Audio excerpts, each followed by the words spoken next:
Selamat sore Smart Listener, senang sekali kita dapat menjumpai Anda di special talk show kita hari ini di program Afternoon Drive bersama dengan Morula IVF Makassar.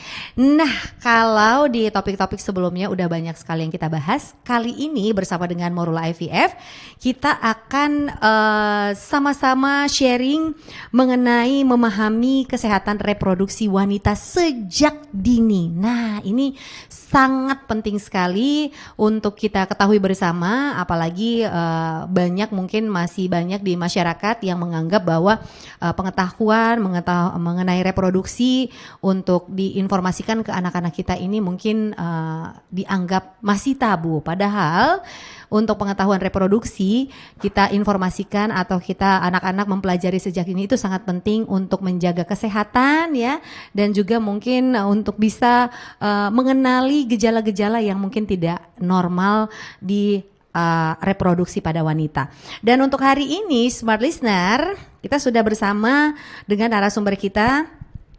Yang hadir bersama saya ada Dr. Sri Wijaya SPOG Konsultan Fertilitas yang nantinya akan sharing dan juga berbagi bersama dengan kita mengenai pahami kesehatan reproduksi wanita sejak dini. Nah, untuk talk show kita hari ini kita juga live di YouTube dari Smart FM Makassar. Jadi untuk seluruh Smart Listener yang mau memberikan komentar atau mungkin ada pertanyaan-pertanyaan yang akan disampaikan, silahkan langsung drop ke kolom komen di YouTube kita di hari ini. Selain juga bisa tentu saja Anda dengarkan langsung di radio kesayangan Anda di Smart FM Makassar. Bersama saya Priscilla Rini, di sore hari ini langsung saja saya ingin menyapa dokter yang udah hadir. Assalamualaikum, selamat sore dok. Waalaikumsalam warahmatullahi wabarakatuh.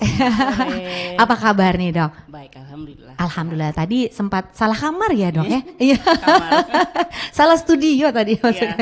Tadi masuknya ke studio, kayaknya studio rekaman deh itu. Rekaman suara untuk nyanyi kayaknya dok ya.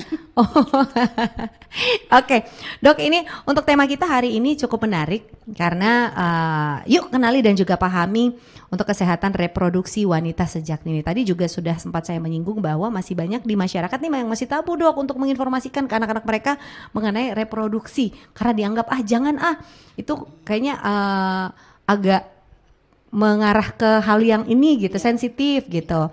Nah, sebaiknya seperti apa sih? Tapi sebelum itu mungkin perlu kita dijelasin reproduksi wanita itu apa aja sih? Iya, terima kasih. Sebelumnya saya mengucapkan banyak terima kasih ke PT Morula ya atas kesempatannya, juga kepada Smart FM ya, untuk berbagi informasi mengenai kesehatan reproduksi ini. Tadi di opening sudah dikatakan bahwa sangat penting dan memang sangat penting. Apa saja yang termasuk organ reproduksi kalau kita membagi dua, ada yang eksterna dan ada yang interna. Kalau yang interna yang berarti yang di dalam perut nih, gitu. Dia terdiri atas saluran telur, kemudian indung telur, lalu rahim. Gitu. Kemudian yang eksterna itu masuk ke vagina, himen, kemudian bibir kemaluan, kemudian klitoris, dan saluran kemih. Nah, itu bagian eksterna. Kalau kita melihat hubungannya, apa sih hubungannya Morula ini dengan kondisi topik kita pada hari ini ya? Yes. Itu sebenarnya kalau kita tidak melihat secara jeli, seolah-olah tidak ada hubungannya. Karena kan kalau Morula kita berkutat dengan promil ya, sampai dari bayi tabung malah. Tapi kita tidak hanya membahas apa kondisi yang sekarang, tapi bagaimana menyiapkan para remaja, gadis-gadis remaja untuk kemudian suatu saat nanti pada saat mereka masuk usia reproduksi itu tidak akan menghadapi kondisi-kondisi yang mana akan sulit hamil gitu. Jadi prepare-nya atau kondisi sehatnya harus dimulai dari sekarang supaya nanti mereka tidak menghadapi kondisi yang seperti itu. Oke, nah itu dia. Ternyata ada dua bagian ya, Ya. ya dok yang perlu kita kenali. Mungkin banyak dari kita yang kurang memahami. Mungkin dia menganggap bahwa reproduksi itu hanya bagian luar aja, tetapi ternyata di dalam juga itu adalah bagian dari reproduksi wanita. Nah dok, apa yang kemudian harus kita lakukan untuk ini karena bersama dengan Morula untuk menjaga kesehatan reproduksi kita? Iya. Sebenarnya kondisi kesehatan reproduksi itu menyangkut ada 3 hal ya. Jadi sehat sejahtera, kondisi sejahtera dari segi fisik, mental, sosial, yang ketiga-tiganya ini harus utuh dalam hal sistem, proses dan fungsi reproduksi. Jadi ketiga-tiganya harus ada. Jadi bukan hanya menyangkut bagaimana bebas dari penyakit, tapi juga dari segi mental dan juga sosial dan kulturalnya, dan itu begitu luas. Nah kalau kita menyangkut, saya mengaitkannya dengan mencari benang merahnya dengan kami yang ada di Morula adalah kalau kita misalnya ya para gadis kita yang tidak begitu memperhatikan hygiene-nya misalnya, dan dampak yang paling sering terjadi yang ada sekarang itu adalah keputihan yang bermasalah. Gitu. Benar itu dok, benar. Pertama dan keputihan bermasalah. Kemudian pola hidup yang tidak bagus yang membuat nextnya pada saat mereka masuk ke dalam fase dewasa, masa dewasa itu akan berdampak dengan adanya kondisi di mana yang disebut polycystic ovary, dan itu sangat bergantung dari lifestyle-nya. Oke, apa tuh dok Polycystic ovary ya. Polycystic ovary itu suatu kelainan ginekologi yang terdapat pada indung telur ya, di mana mungkin kalau secara awam dikenal dengan telur yang kecil-kecil, gitu loh. Jadi kondisi yang seperti ini membuat hormon menjadi tidak seimbang, dan itu bisa dilihat dari pola siklus haid yang tidak teratur, gitu. Jadi disiapkan disiapkan memang mulai dari sekarang bahwa hidup sehat itu harus mulai dari sekarang. Jangan makan yang tidak sehat misalnya, atau karena dia sangat dipengaruhi oleh lifestyle orang. Oke, apa aja tuh dok yang bisa menyebabkan itu tadi indung telurnya itu kecil-kecil gitu? Ya. Makanan apa aja tuh yang mesti dihindari berarti? Ya kalau soal makanan tentu yang berlemak ya, dan sangat dianjurkan memang yang berserat tinggi. Selain tentu adalah dengan olahraga, kemudian pokoknya pola hidup yang sehat lah, seperti itu. Baik, ini kan juga banyak nih ada beberapa anak-anak nih yang masa haid mereka ini berbeda-beda dok. Ada yang lebih cepat waktu itu masih kelas 6 SD, tapi ada juga yang pas masuk SMA gitu baru mereka mendapatkan untuk haid pertama. Nah itu untuk mengetahui yang sehat sama nggak sehat itu yang mana dok? Apakah yang telat dapat haid atau yang cepet banget dapat haid? Ya kurang lebih sebenarnya 10 tahun ya umur ya. Tapi kalau secara perdefinisi yang dikatakan amenore itu artinya haid yang tidak haid misalnya. Nah itu pada mereka yang kalau amenore primer yang belum pernah haid sama sekali, itu pada mereka yang umur 14 tahun tapi tidak ada tanda-tanda seks sekunder. Jadi tidak ada payudara, tidak ada rambut ketiak, bulu kemaluan, itu tidak ada, maka dia terlambat nih. Kalau 14 tahun dan kondisi itu tidak ada yang seks sekunder itu. Tapi kalau dia ada, misalnya ada payudara, ada rambut ketiak dan bulu kemaluan, itu diundur waktunya sampai 16 tahun. Jadi kita melihatnya sampai 16 tahun, gitu. Kalau misalnya memang masih belum, nah itu tentu akan harus dievaluasi lebih lanjut, gitu ya. Bukan berarti kalau misalnya memang kurang lebih 10 tahun haid ya, it's okay, nggak apa-apa. Tapi kalau yang 16 tahun juga nggak apa-apa. Yang kita bilang 16 tahun, kalau sepanjang memang dia ada tumbuh payudara, kemudian 16 tahun dia haid, ya enggak apa-apa. Itu masih dalam batas yang normal ya? Normal, iya. Oke, berarti kita pasti akan menunggu. Jadi kalaupun dia datang, terus kita lihat tanda seksnya ada, tanda seks sekundernya ada, ya tetap kita tunggu sampai 16 tahun. Oke. Berarti normalnya itu anak-anak akan mendapatkan haid mereka di usia 10 tahun ya. Ya. Nah, ini ibu-ibu yang perlu ditahu ya. Perlu diketahui bahwa 10 tahun kalau anak-anak kita sudah menstruasi itu adalah hal yang normal. Berarti yang gejala yang reproduksi yang tidak normal itu bisa diketahui bagaimana caranya tuh, Dok? Kalau misalnya ya, yang paling sering untuk umur remaja ya, katakanlah umur yang range 20 tahun ke bawah, kemudian haidnya masih sangat jarang-jarang, ada kadang-kadang 2 bulan sekali, 3 bulan sekali, itu masih nggak apa-apa, masih normal saja. Kecuali kalau sudah 20 tahun ke atas, itu tentu harus dievaluasi, harus diperiksakan ada apa. Tapi kalau sepanjang masih di bawah itu, bapak ibu nggak usah terlalu khawatir, karena memang hormon dia dalam fase peralihan dari masa tidak subur menjadi masa subur, dan itu setiap anak berbeda-beda respon atau apalagi namanya fungsi dari yang mengatur hormonnya. Karena yang mengatur hormon mulai dari sentral di otak, kemudian di indung telur, kemudian di rahim. Nah, inilah poros ini yang kadang-kadang masih imatur, untuk tiap-tiap orang itu berbeda-beda. Ada orang yang lancar-lancar saja, bagus langsung tiap bulan dapat, tapi ada juga yang enggak, 2 bulan sekali. Tapi sepanjang dia masih berumur 20 tahun ke bawah, enggak apa-apa. Tapi saya ada kasus juga nih, Dok. Dia mau usia remaja, tapi haidnya tuh nggak teratur, bahkan sempat setahun nggak dapat haid menstruasi. Nah, kalau itu kondisinya nggak normal ya, Dok ya?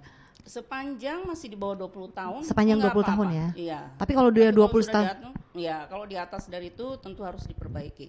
Nah, untuk menghadapi kondisi seperti itu ya, jadi misalnya untuk kita takutnya kalau ada polikistik ovari misalnya ya, dari sekarang dia sudah harus mulai, jangan sampai jatuh ke obesitas misalnya. Karena obesitas itu juga sampai sekarang tetap dipercaya bahwa itu yang menjadi pemicu dari polikistik ovari atau yang telur kecil-kecil itu.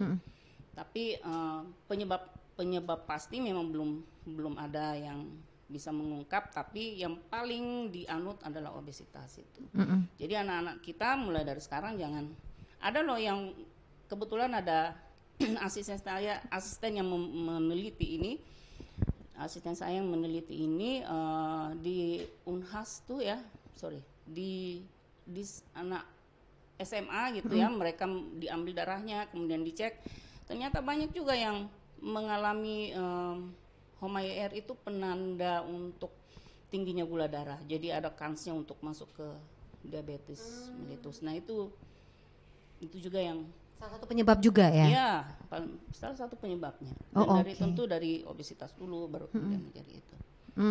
Jadi banyak kayak penyebab sehingga indung telur itu kurang sehat, bukan tidak sehat ya, mungkin bukan dalam keadaan yang situasi yang normal. Nah, Dok, gimana kemudian kita bisa tahu nih bahwa oh iya kayaknya reproduksi saya ini lagi kurang sehat deh, alat reproduksi kita ini kurang sehat. Ada nggak gejala-gejala dari tubuh kita yang memberikan informasi mengenai itu?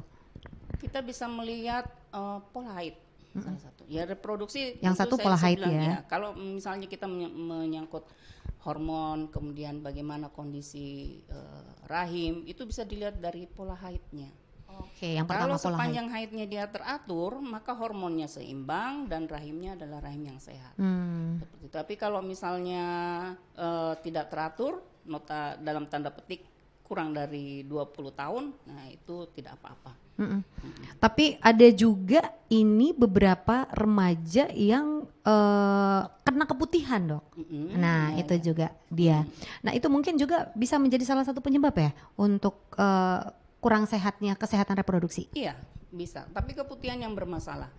Keputihan adalah hal yang wajar sebenarnya, karena dia akan diatur oleh fluktuasi hormon kita. Yang dominan hormon apa sih sekarang? Kalau yang dominan sekarang hormon estrogen, maka keputihan itu akan lebih encer. Tapi kalau yang dominan adalah progesteron, ya, progesteron itu setelah ada ovulasi atau lepasnya telur, baru kemudian progesteron tinggi, maka keputihan itu akan bergumpal. Itu normal saja, wajar saja, tapi jangan disertai gatal dan berbau.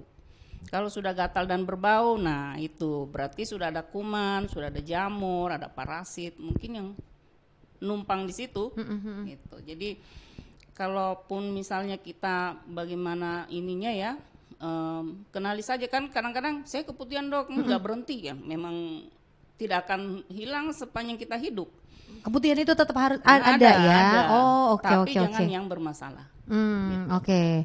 Berarti harus kita tahu dong ya keputihan bermasalah. Kalau dari warnanya kan harusnya putih ya dok. Kalau Ya. agak kekuning-kuningan? Nah, itu jamur biasanya, pada umumnya jamur. Oke, tapi itu bisa disembuhkan dengan sendirinya atau perlu obat-obatan? Perlu obat. Kalau sudah bermasalah ya gatal, berbau, jangan didiamkan. Karena kalau kuman itu terus kronik di situ, nanti akan naik ke atas. Naik ke atas sudah naik masuk ke dalam saluran telur misalnya. Kalau masuk dalam saluran telur, dia akan mengiritasi saluran di situ. Nanti kalau proses penyembuhannya dia akan terbentuk sikatrik seperti di kulit kita kalau luka ada keloid gitu. Nah, kalau terbentuk sikatrik dia bisa jadi buntu. Oke. Saluran telurnya. Dan nextnya ya tentu akan susah untuk hamil ya berarti ya. Ya. Bisa mandul juga dong berarti itu membuat mandul ya dok ya? Ya, kalau mandul sih sekarang bukan istilah yang tepat lagi ya, karena ada teknologi yang bisa dipakai. Oh gitu. benar-benar ini istilah jadul saya makanya. Kalau untuk wanita yang itu biasanya istilah mandul, tapi sekarang udah enggak loh Smart Listener, tadi udah diluruskan sama dokter. Itu istilah yang sebenarnya harus dihilangkan juga ya untuk itu, karena untuk para wanita juga itu akan membuat konotasinya nggak bagus. Nggak bagus banget. Padahal ada teknologinya. Ada teknologinya. Iya benar itu, benar-benar dok, saya setuju. Baik, kita akan lanjutkan kembali Smart Listener perbincangan kita bersama dengan Dr. Sri Wijaya. Untuk Smart Listener yang mungkin ada pertanyaan, silakan langsung drop di kolom komen di YouTube kita di Smart FM Makassar. Nanti akan ada 10 free voucher untuk pasien yang baru atau belum pernah sama sekali ke Morola. Silahkan langsung aja drop pertanyaannya mungkin atau komentar-komentarnya, nanti akan kita bacain. Kami akan segera kembali.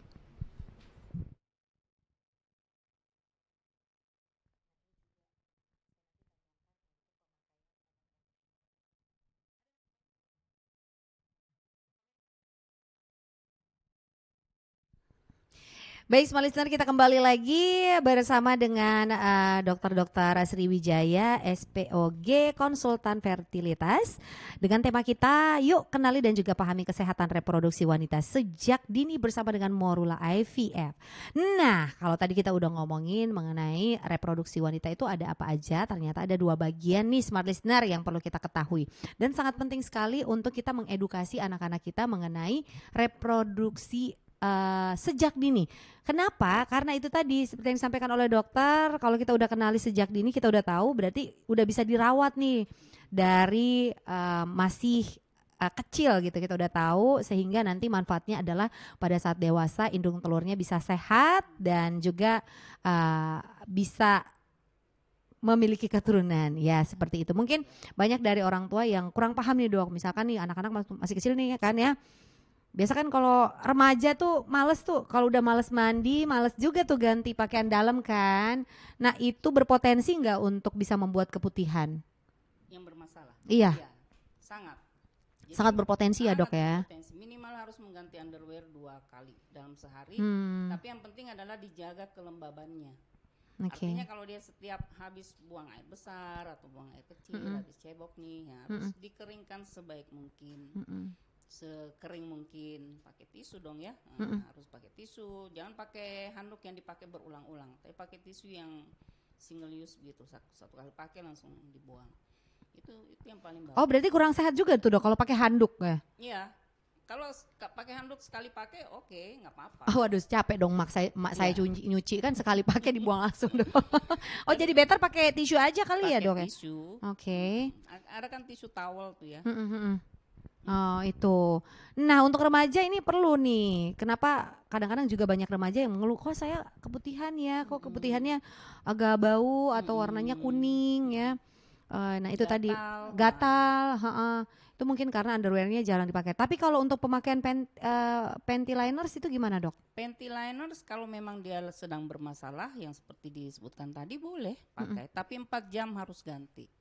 Tapi kalau untuk misalnya dia kondisinya baik-baik saja, sehat-sehat saja, tidak dianjurkan untuk rutin memakai. Kecuali kalau misalnya dia sedang ke luar kota misalnya, atau akan mengadakan perjalanan yang jauh. Kalau habis buang air kecil di tempat umum kan, ya agak tidak seenak kalau di rumah misalnya. Jadi ya tetap boleh pakai panty, tetapi kondisi-kondisi tertentu. Kalau untuk rutinitas pakai sebagai rutinitas nggak boleh. Nggak boleh. Tidak Intinya dianjurkan. adalah menjaga kebersihan, ya diusahakan agar pakaian dalam itu harus selalu dalam keadaan kering, ya Dok ya, karena ya itu salah satunya itu tadi ya Dok ya.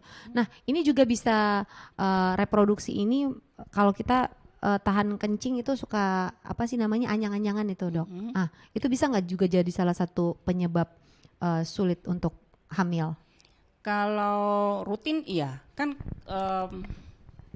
saluran kemih merupakan bagian dari traktus reproduksi tadi, ya kan. Secara normal memang urin itu dikeluarkan, dikeluarkan secara rutin dan ada sinyal yang menangkap itu adalah salah satunya adalah untuk mekanisme membilas saluran kemih itu dari kuman. Itu mekanisme yang subhanallah ya. Apapun yang terjadi ada tujuannya untuk insan atau manusia itu. Jadi kalau mau pipis, Mbak jangan ditahan-tahan karena itu sebenarnya mekanisme yang sudah mengisyaratkan kita bahwa kita harus mengeluarkan apa yang menjadi racun kalau disimpan dan juga membersihkan saluran kemih. Nah, saluran kemih letaknya dekat banget tuh. Kan dekat banget dia. Saluran kemih masuk ke himen, masuk ke mulut rahim, naik ke saluran telur. Nah, sudah. Kalau memang ada infeksi misalnya, sudah terjadi infeksi maka akan gampang sekali untuk menulari tetangganya. Oh oke. Itu juga organ sekitarnya. itu juga berarti bisa jadi penyebab ya untuk sulit hamil karena suka anyang-anyangan gitu ya Dok ya. Kalau terlalu sering sih ya, kalau cuma sekali insidentil saya kira enggak sampai segitu. Saya pernah loh Dok anyang-anyangan kayak begitu. Sampai saya sakit Dok, saya demam. Iya. Itu gara-gara saya nahan, itu karena waktu itu saya keluar kota Dok. Itu pas udah gitu, ini kayak ini akhirnya demam. Saya periksa ke dokter, akhirnya dikasih obat lancar dah. Ya mungkin bisa terjadi infeksi. Bisa juga ya. Makanya jangan ya untuk menahan. Nah ini kan ada juga nih untuk wanita yang kemudian saya kayaknya ini deh kayaknya haid saya kurang lancar. Terus dia mengkonsumsi obat-obatan nih, jamu-jamuan. Nah itu gimana tuh Dok? Kalau jamu sih sebenarnya sepanjang itu jamu yang rutin kita pakai, misalnya kayak kunyit ya. Kunyit itu kan dimasakan udah rutin dipakai. Kalau untuk sekedar itu enggak apa-apa, boleh-boleh saja. Tidak apa-apa. Dia sudah diteliti ya kayak kunyit ya, diteliti dengan dosis berapapun belum ada nilai toksiknya, belum ada malah sekarang marak untuk dilakukan penelitian manfaatnya yang begitu besar. Enggak apa-apa. Kecuali kalau misalnya kayak apa ya, yang ada juga yang masuk untuk ke keharmonisan rumah tangga, ya, mereka pakai ada tuh yang dimasukin kristal. Ya, betul, iya itu sehat itu enggak Dok? Jangan dong, nggak boleh, nggak boleh, nggak boleh ya, haram hukumnya. Haram. Ini haram kesehatan loh ya maksudnya. Ini haram hukumnya karena nggak bagus untuk kesehatan atau gimana tuh Dok? Iya. Nggak bagus ya? Nggak bagus karena dia akan mengubah pH vagina atau dapat mengiritasi vagina. Saya udah berapa kali dapat pasien yang hiperemesis, merah, meradang, nyeri, sentuh sedikit kesakitan, teriak-teriak. Karena ya itu tadi teriritasi. Sebenarnya kan vagina itu tempat yang apalagi namanya, kalau misalnya memang kita jaga kebersihannya, tidak diperlakukan yang aneh-aneh, maka dia akan memberikan kesehatan yang luar biasa. Oke. Nah, ini sangat menarik nih terkait dengan pemakaian obat-obatan tadi itu yang dimasukkan ke vagina ya. Nanti akan kita bahas, kita mau nyambung ke Jakarta dulu. Ya, untuk jurnal 9. Untuk itu Smart Listener jangan kemana-mana, kami akan segera kembali.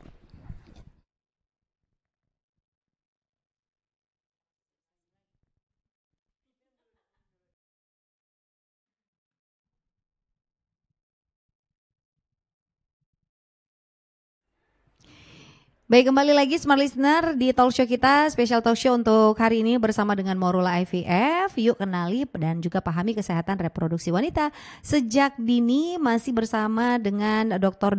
Sriwijaya SPOG, konsultan fertilitas.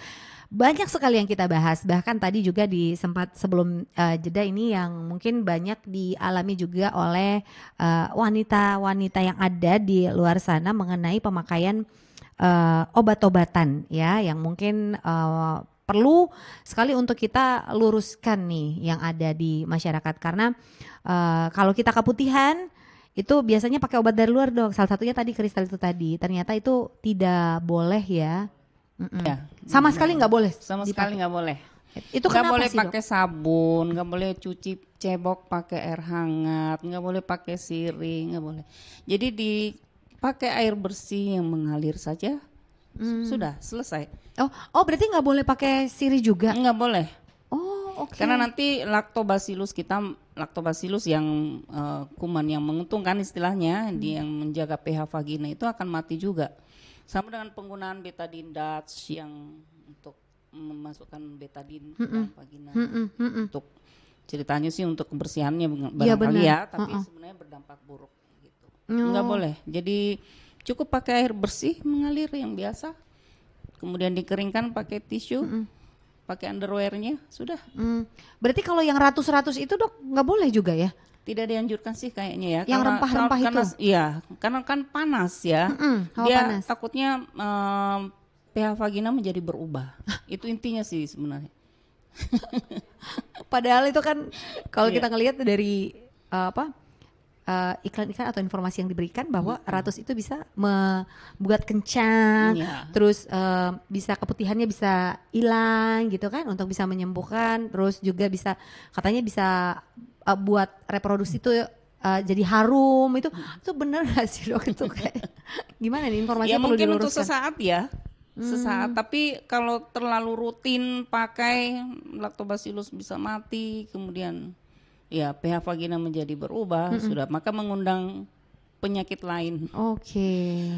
Kuman, jamur, bakteri, parasit kalau dia sudah menyerang di situ, kadang-kadang kita malah harus melakukan kultur ya, karena kan pengobatan yang biasanya kita pakai adalah pengobatan yang rutin. Sudah ada pengobatan yang paling banyak diderita oleh masyarakat kita, jadi kita pakai itu. Kan istilahnya sebenarnya kalau kita mau mengobati itu kita harus mengkultur vagina, baru kemudian dicek obat apa sih yang cocok nih. Tapi kan yang itu lama.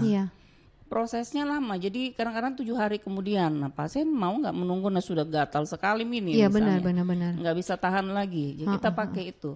Nah kalau misalnya sudah berulang-ulang, perilaku itu tidak diubah-ubah juga, sudah sembuh, begitu lagi ya kembali lagi sakitnya, sehingga obat yang kita pakai mungkin sudah resisten terhadap dia, jadi terpaksa kita harus kultur, tunggu betul kulturnya, hasilnya dilihat sensitivitasnya sebenarnya dia cocoknya dengan apa gitu. Dan kalau sudah bukan lagi obat-obat yang rutin yang lebih levelnya lebih naik ya tentu biayanya harganya juga lebih mahal.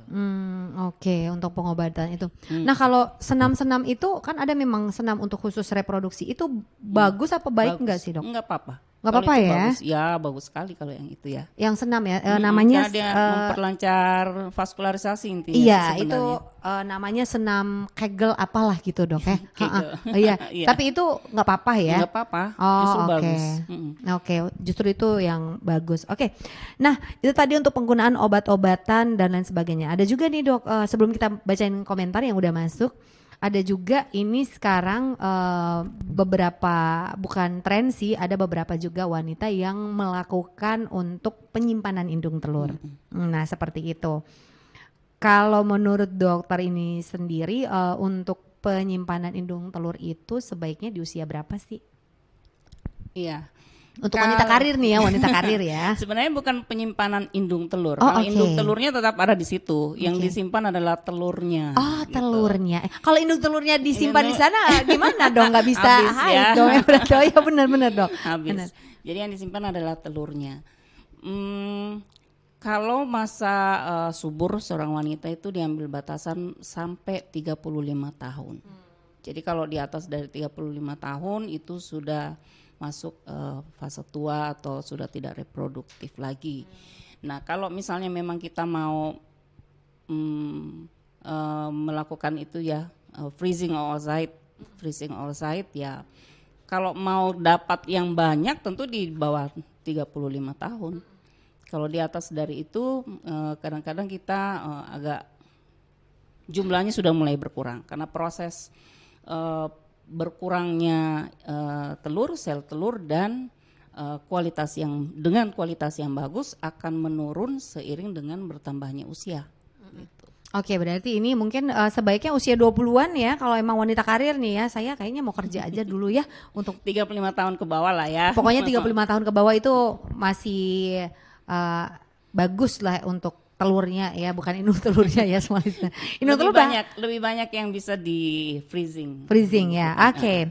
Baik, nah mungkin untuk smart listener yang ada keluhan mungkin boleh langsung drop di kolom komentar kita di YouTube dari Smart FM Makassar atau bisa juga masuk nih di Instagram dari Morula IVF Makassar. Nah, ada pertanyaan nih Dok yang udah masuk di Morula IVF Makassar.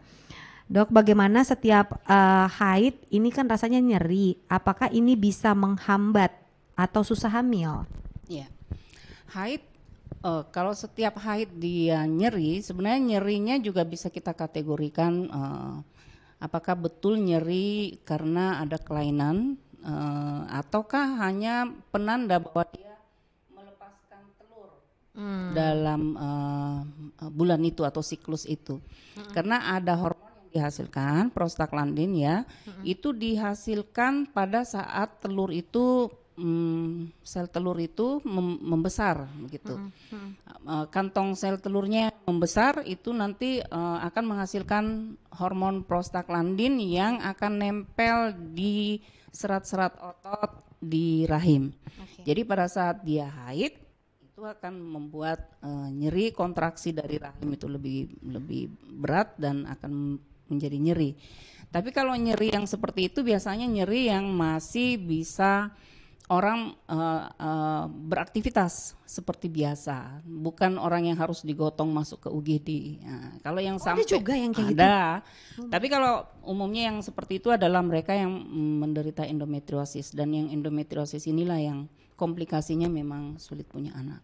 Kalau cuma sekedar dysmenorrhea biasa yang masih bisa aktivitas, masih bisa ke sekolah, kuliah, itu hanya kemungkinan karena ada telur lepas di siklus itu. Oh oke, makanya agak nyeri ya, berarti itu adalah kondisi yang dikit, normal. Sedikit, ya. Oke, tapi yang nggak normal itu misalkan ada juga tuh kalau pada saat datang bulan sampai nggak bisa berdiri, nggak bisa bangun. Pingsan, ada yang sampai pingsan.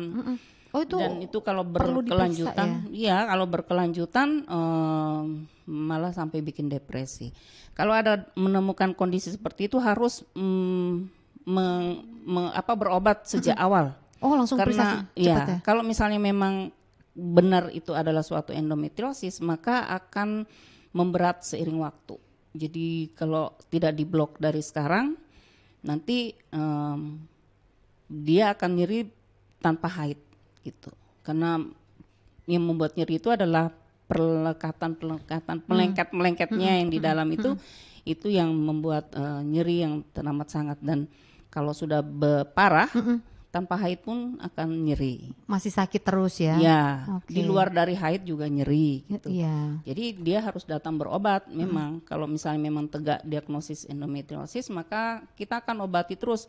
Minum obat terus, hormon terus, yang nanti akan di stop pada saat dia sudah mau menikah. Oke. Berarti memang kita udah harus aware ya, ini para wanita udah harus aware sama diri sendiri. Oh iya, saya kayaknya kalau datang bulan kayaknya nggak normal nih, sakitnya agak sedikit lain sama yang lainnya, itu harus cepat periksa karena lebih cepat lebih bagus biar langsung diobatin gitu supaya ketahuan apa sakitnya. Oke, ini ada pertanyaan kedua, Dok. Dokter, setiap haid hanya 2 hari aja. Apakah normal? Umur sudah 25 tahun ke atas, Dok. Ya, kalau haidnya 2 hari rutin tapi banyak, enggak apa-apa. Oh, oke. Batasannya memang sampai 2 sampai 7 hari. Tapi kalau misalnya 2 hari itu pun cuma bercak-bercak, pakai panty lain liner saja, atau kalau nggak pakai panty liner juga yang nggak bocor, Iya, bagus, nah itu nggak boleh.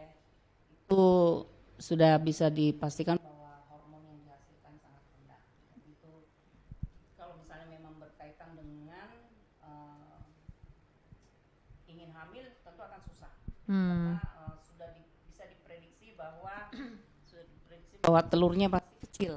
Oh oke. Kalau haidnya cuman coklat aja gitu ya. Habis itu selesai. Nanti bulan depan ada lagi coklat aja dikit. Nah itu nggak boleh. Secara kesehatan di dinding rahim juga tidak menyehatkan. Oke. Tapi kalau 2 hari terus banyak nggak apa-apa ya, normal. Nggak apa-apa. Tapi ada juga yang haid seminggu tuh banyak terus tuh dok. Nah kalau itu mungkin harus dievaluasi lebih lanjut. Karena siapa tahu ada massa atau ada polip ya di dinding rahim, atau ada miom di dalam. Nah itu. Oh iya itu juga ya. Kalau misalkan ada hal-hal yang kita rasa kok ini nggak normal ya haidnya. Saya seminggu ini kayaknya banyak banget ya ini. Nanti kehabisan darah bisa jadi. Ada yang sampai jadi anemia, harus transfusi segala macam. Oh my god, Ya. itu ada ya karena Iya. dia ternyata memang ada kelainan dari situ. Nah, Iya. itu juga penyebab kesulitan hamil juga tuh dok ya? Ya tentu, kalau misalnya polip saja yang kecil-kecil yang ada di dinding rahim saja, kalau itu memang ada di situ, dia akan menyulitkan saat dilakukan saat implantasi ya. Jadi mungkin telurnya gampang dibuahi oleh sperma suami, tapi hasil pembuahannya nggak bisa tertanam. Di situ. Oh oke. Jadi Nggak ya nggak bisa berkembang ya? Karena kalau dia ada massa di situ ya menyulitkan embrio tersebut untuk menggapai pembuluh darah, untuk nutrisinya, untuk oksigenasinya, untuk pertumbuhannya. Jadi memang dibutuhkan kondisi yang optimal di dinding rahim. Oke. Nah ini kita masuk ke YouTube dari Smart FM Makassar. Ini ada pertanyaan, mau tanya dok, bagaimana cara membedakan darah haid dengan darah tanda hamil dok? Waduh. Dan kapan bisa melakukan test pack? Iya. Tanda hamil. Jadi maksudnya kalau test pack itu bisa dikerjakan kalau misalnya kita harusnya haid hari ini, tapi udah lewat 2 minggu nih.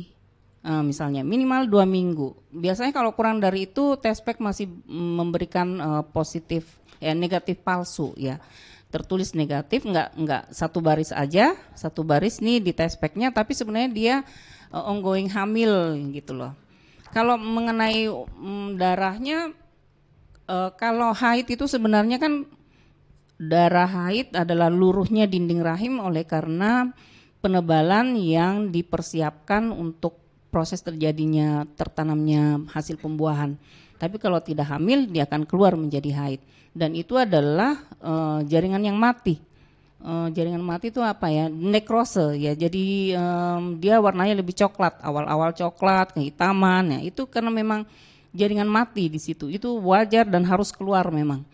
Tapi kalau karena kehamilan pada umumnya warnanya adalah warna merah segar ya, tapi tergantung jenis abortusnya. Kalau misalnya memang langsung ke janinnya misalnya yang bermasalah, pada umumnya karena warnanya warna agak merah segar gitu. Tapi kalau misalnya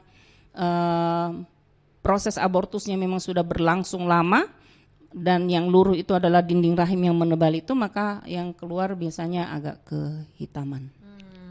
Oke, itu dia perbedaannya. Tapi sebenarnya kalau kita wanita sih bisa ngerasa ya ada perbedaan di tubuh kita kalau misalkan kita lagi hamil ya dok ya. Iya. Ada hal yang berbeda lainnya. Gimana sih rasanya tuh ya? Ya, ada yang nendang-nendang ya? Oh belum ya? belum dong ya. Kalau yang ini kan berarti hormon hamil udah kebentuk ya. Hormon hamil kebentuk, metabolisme orang sudah mulai naik. Biasanya dirasakan ibu yang suhu tubuhnya kok mulai meningkat, sering agak panas ya menggigil, berarti ya. Dia kadang-kadang menggigil karena suhu tubuhnya dengan lingkungannya yang agak berbeda. Kemudian ya kalau misalnya memang dia sampai mual gitu kan, ada juga yang mual, terus kram-kram di perut juga ada. Karena itu kan hormon hamil yang belum cukup tinggi untuk menjaga ketenangan dari rahim. Biasanya kalau masih hamil-hamil muda, karena hamil itu adalah juga bagian dari suami, ada mekanisme tubuh untuk menolaknya begitu kan. Untuk ngusir suami. Jauh sana. Ini kamu bukan ya. bagian dari saya begitu. Oke. Dan itu yang biasanya ditandai dengan adanya kram-kram di perut. Oke. Tapi kalau misalnya seiring pertambahan umur kehamilan, hormonnya udah mulai tinggi gitu ya, biasanya rahim sudah mulai rileks sendiri. Oh, oke. Nah, itu dia tanda-tandanya. Iya. Ada lagi pertanyaan nih, Dok, bagaimana kalau setiap haid berkepanjangan disertai gumpalan, disertai gumpalan, ini udah 3 tahun, sudah menikah dan belum punya keturunan, gini nih. Dia haid ini berkepanjangan, Dok, disertai gumpalan. Ini maksudnya berkepanjangan, mungkin haidnya nggak berhenti kali ya? Mungkin lebih dari 7 hari ya, Tapi berkepanjangan. normalnya berapa lama sih, Dok, kita kalau haid? 7 hari. 7 hari ya, tapi itu udah coklat-coklat ya? Iya. Oke. Gitu. Jadi mungkin 2 hari saja yang banjirnya gitu kan. Setelah itu sedikit dan selesai di hari ke-8. Tapi kalau misalnya memanjang ya memang harus periksa dong ya, ada apa ini. Mungkin yang seperti yang saya sebutkan tadi, kan di dalam siklus haid itu ada fase di mana dinding rahim akan menebal. Kemudian ada fase dia akan menipis gitu. Jadi kalau seharusnya dia tipis tapi kelihatannya tebal, maka itu harus dievaluasi. Mungkin ya ada polip atau ada miom, itu harus dicek. Nggak bisa dibiarkan. Apalagi kalau menggumpal itu sebenarnya darah yang terlambat keluarnya. Dan biasanya diakibatkan oleh kontraksi yang begitu masih tidak kuat gitu, sampai di darah yang keluar itu terkumpul di situ, nanti dalam proses menggumpal baru dia keluar. Tapi sebenarnya itu adalah perdarahan yang memang sudah terjadi sebelum-sebelumnya begitu. Oke. Nah itu dia. Nah bagaimana juga nih, Dok, kalau dengan pola seksual untuk pasangan suami istri yang udah menikah nih ya, pola seksualnya kemudian kalau mereka melakukan aktivitas seksual itu menggunakan jari, Dok. Menggunakan jari terus ke alat reproduksi wanita itu sehat apa enggak, Dok, tuh? Sepanjang dia bersih aja sih ya, saya kira tidak apa-apa. Itu bisa menghambat kehamilan enggak? Enggak, karena kan yang penting di sini adalah faktornya sebenarnya untuk hamil itu kan 2 faktor, baik dari suami maupun dari istri itu sangat berperan kedua-duanya. Spermanya gimana sih misalnya, walaupun tidak pakai jari juga kalau spermanya loyo-loyo saja, bentuknya lebih banyak yang abnormal, gerakannya tidak progresif, kemudian jumlahnya juga sedikit ya, untuk menjadi hamil juga tentu susah. Tapi kalau misalnya pola seks yang seperti tadi, kalau sepanjang misalnya memang bersih saja, tidak kotor nih tangannya, it's okay saya kira. Pada saat melakukan hubungan suami istri itu kan istri mengeluarkan lendir yang juga bisa merupakan barrier sebenarnya. Barrier itu proteksi ibu terhadap kuman yang masuk gitu. Itu sudah fisiologisnya kayak gitu. Oke. Yang penting kebersihannya intinya adalah untuk menjaga kebersihan ya. Karena mungkin ada pasangan juga nih yang ingin kehamilan. Nah itu tadi aktivitas seksualnya. Oh jangan ini deh, jangan ini, takut karena nanti nggak jadi. Iya nggak jadi. Karena takut mungkin nanti nggak bisa hamil kayak Intinya itu. Sih yang penting suami bisa ejakulasi di dalam ya. Saya kira nggak masalah. Kecuali ada yang nggak bisa ejakulasi di dalam, ya, yang ejakulasi prekok misalnya, cuma bisa keluar di luar, itu yang susah. Oke. Ini kita sekarang ngomongin soal reproduksi wanita nih untuk kesehatannya, Dok. Ini ada juga nih yang beredar, saya nggak tahu sih mitos apa enggak nih, untuk misalkan buat wanita itu bisa subur ya. Dia harus kalau mau subur gitu mengkonsumsi toge misalkan, atau jangan makan banyak semangka deh, nanti katanya basah, becek gitu. Jangan makan timun, katanya itu nanti bisa bikin becek. Lalu jangan makan yang berbau-bau gitu, nanti takutnya itu juga bau bisa mengurangi. Apakah benar nggak sih itu semua, Dok? Hoax sih ya itu. Hoax ya? Hoax, oh benar, ya. Itu hoax ya? Itu hoax, Dok. Ya. Karena itu ya justru sebenarnya kita menganjurkan mereka banyak mengkonsumsi sayuran, mengurangi yang justru berlemak, gitu, terutama mereka yang memang ada tendensi untuk terjadinya telur yang kecil-kecil itu. Semakin banyak buah justru lebih bagus, dianjurkan. Berarti semangka aman ya? Boleh, kecuali dia untuk kasus yang PCO yang telurnya kecil-kecil, semangka mungkin nggak boleh. Kalau mau dikit aja, karena dia glukosanya tinggi. Oh oke. Dia baik. 2 kali nasi ya, glycemic indexnya tinggi, 2 kali nasi. Jadi untuk mereka yang seperti itu tidak dianjurkan. Mungkin buah yang lain dong banyak kan. Boleh. Nanas, kalau nanas gimana dok? Nanas nggak apa-apa. Aman ya? Itu vitamin C-nya tinggi, bagus. Bagus ya kalau nanas. Toge? Ya nggak apa-apa. Boleh ya? Boleh. Toge dibikin gado-gado enak. Tapi emang bener toge itu bisa buat kesuburan di reproduksi kita? Iya, kan dia banyak mengandung vitamin C kalau nggak salah, nggak apa-apa. Bagus. Okay. Timun? Alpukat, timun, iya nggak apa-apa. Kalau timun bikin becek itu bener nggak sih dok? Saya kira nggak. Kan orang becek juga tergantung fasenya. Jadi maksudnya kalau dia masa subur, hubungan becek tuh pasti. Karena hormon estrogennya memang lagi tinggi-tingginya. Jadi lendirnya itu kalau dicebok pun tidak mau putus. Nah, itu lagi masa subur. Kayak ingus gitu ya. Iya, ya memang begitu. Oh, itu berarti keadaannya normal ya, Dok ya. Yang bisa bikin becek itu juga hujan loh. Iya. Tidak bisa. Terus ada lagi nih dok yang cukup menarik juga jadi setiap wanita itu reproduksinya itu kan tidak sama dok. Ada yang itu tadi becek ya, kalau saya tuh becek ya. Ada juga yang kering gitu dok. Nah apa sih penyebabnya itu? Kering, kalau dia memang lagi fase kering, ya misalnya dia udah lepas telur, progesteronnya tinggi, lendirnya menjadi bergumpal-gumpal dan orang menjadi kering, di situ fase kering. Justru sebenarnya dia juga menjadi kadang-kadang menjadi teknik untuk supaya orang ini tidak hamil, tapi tidak mau ber-KB. Ya, boleh hubungan di situ karena ini fase kering. Tapi dia juga bisa tergantung dari dia ada mood nggak sih hubungan suami istrinya ya. Kalau dia nggak mood ya begitu. Kalau itu mood, bisa mempengaruhi juga ya. Oke.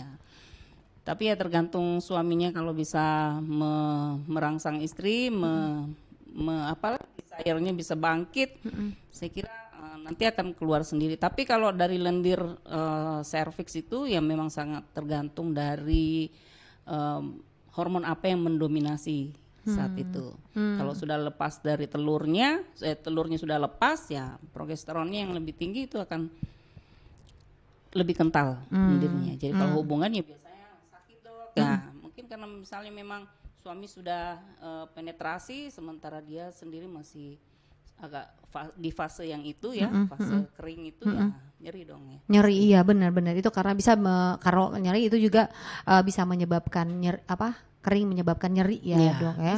Bisa juga mengakibatkan akhirnya ya itu tadi agak sulit untuk memiliki keturunan. Sepanjang suami masih bisa ejakulasi di dalam sih enggak juga ya. Tapi nggak ada ngaruhnya berarti ya dok ya. Mau kering mau basah yang penting bisa ejakulasi di dalam. Oke. Nah itu dia tuh ya. Tapi kalau misalnya memang banyak berkumpal, maksudnya sesuai dengan fasenya. Ya kering tadi kan bukan hanya dari fase siklus-nya tapi dari moodnya misalnya. Tapi kalau dia fasenya sudah lepas dari telurnya udah lepas dan itu memang hormon progesteron yang lagi tinggi, itu kalau hubungan di situ biasanya memang susah hamilnya, tidak hamil. Makanya kita menganjurkan pada mereka-mereka yang tidak mau hamil tapi tidak mau ber-KB. Jadi diaturkan yang bebasnya tuh hubungan di sini misalnya, di fase kering dia. Oh, jadi ada kalendernya ya, ada jadwalnya. Tapi kalau kering karena moodnya yang nggak enak, ya itu sih tidak terlalu mempengaruhi bahwa dia akan susah untuk hamilnya. Walaupun sebenarnya dianjurkan memang dua-duanya. Karena kalau istri orgasme maka mulut rahim itu akan agak kebuka. Jadi sperma bisa lancar jaya masuk ya, bisa berenang dengan lincahnya ya. Oke, baik dok, ini kita udah nggak kerasa ya kita ngobrol ya, itu udah sampai di penghujung acara dok. Mungkin ada yang ingin disampaikan terkait dengan tema kita hari ini yaitu kesehatan reproduksi wanita sejak dini, silakan dok. Iya, saya kira Ini menyangkut ibu-ibu yang mungkin tentu lebih dekat dengan para putri. Tujuan kita mengedukasi untuk hari ini adalah jangan sampai anak-anak putri kita akan menemui kesulitan untuk menjadi hamil pada saat dia masa reproduksi atau dewasa nanti, hanya karena ketidaktahuan kita bagaimana menjaga kesehatan reproduksi. Jadi harus tidak salah kalau remaja kita gampang untuk mencari informasi lewat internet atau lewat medsos, tapi kita harus mengawal mereka bahwa oh inilah yang benar, ini yang salah, yang ini harus diikuti, atau ini nggak boleh diikuti. Pokoknya harus mengenali sejak dini ya, bagaimana juga cara merawatnya itu untuk kesehatan kita nanti ke depannya, apalagi yang memang merencanakan ingin memiliki keturunan. Baik, untuk Smart Listener yang sudah drop pertanyaan, baik itu melalui YouTube kita di Smart FM Makassar ataupun yang tadi udah komentar memberikan pertanyaan juga di Instagram dari Morula IVF, nanti akan mendapatkan free voucher untuk pasien yang belum pernah ke Morula ya, ada 10 free voucher nih. Dan dapat kami informasikan juga bahwa Morula ini udah pindah dari rumah sakit yang sebelumnya Dok di Primaya, sekarang udah di Rumah Sakit Sentosa lantai 5 ya. Jadi sekali lagi nih, Morula IVF Makassar udah pindah ke Rumah Sakit Sentosa di lantai 5. Jadi jangan salah lagi ya, salah rumah sakit lagi. Silakan langsung bisa berkonsultasi di sana, juga bisa kalau mau nanya lebih dalam lagi, lebih lengkap lagi dan juga lebih private lagi bersama Dr. Sriwijaya, silakan langsung juga bisa langsung menghubungi ke sana ya Dok ya. Oke, baik Dok, makasih banyak, thank you, terima kasih banyak sekali informasi yang bisa kita dapatkan di talk show kita hari ini. Semoga Smart Listener apa yang kami bagikan hari ini juga bisa bermanfaat untuk kita, apalagi yang berencana untuk memiliki keturunan ya, bisa langsung konsultasi ke Morula IVF. Kita ketemu lagi di perbincangan menarik lainnya ya, topik kita yang lainnya juga terkait dengan kesehatan untuk memiliki buah hati bersama dengan Morula IVF. Saya Priscilla ini pamit undur diri. Selamat sore, sehat selalu dan sukses untuk Anda. Sampai jumpa. Bye.